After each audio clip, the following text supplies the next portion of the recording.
Daniel Simeka, médecin généraliste. Bonjour Daniel. Bonjour à tous. Alors, vous avez entendu le message du général. Il faut accueillir les blessés de guerre, toujours, et faire attention à ce qu'ils ont pu subir.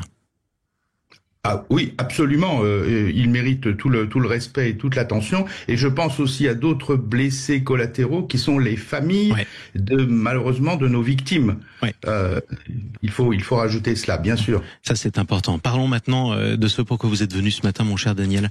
On parle des signes de déshydratation en cette journée de canicule. C'est quoi les premiers signes de déshydratation, y compris chez les jeunes adultes? On y fait moins attention d'habitude. Alors, les premiers signes, il faut pas tellement attendre la soif, parce que évidemment, quand on a soif, on réagit.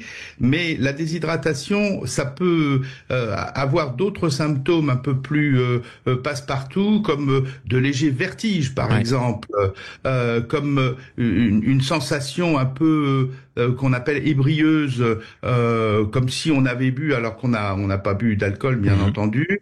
Des maux de tête, tout un tas de symptômes comme ça qui montrent la déshydratation. Mais maux de tête, vertige, un peu trouble, léger trouble de la conscience, ça doit absolument alerter.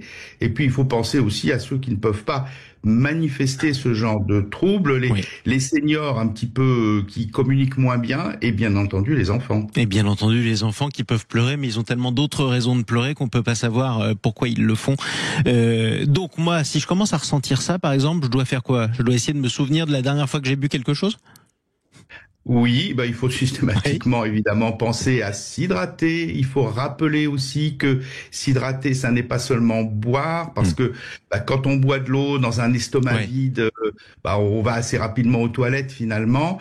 Qu'il faut manger de l'eau, c'est-à-dire manger des fruits, s'alimenter pas lourdement, mais s'alimenter quand même, parce que ainsi toutes les boissons vont stagner un petit peu plus dans l'estomac, et ça va apporter une hydratation un peu plus prolongée.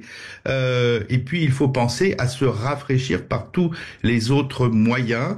Bien évidemment, quand on n'a pas la clim, de penser à toutes les mesures qu'on a répétées beaucoup ces derniers jours, ouvrir les fenêtres la nuit lorsque la température est plus fraîche, et puis de mettre des serviettes mouillées, éventuellement pour les enfants d'ailleurs de mouiller un petit peu les vêtements, de les mettre, de les enlever, enfin de faire tout ce qui peut être fait pour rafraîchir le corps, pour empêcher que le corps graduellement se réchauffe, parce qu'après c'est très difficile. Vous pouvez boire toute l'eau que vous voulez.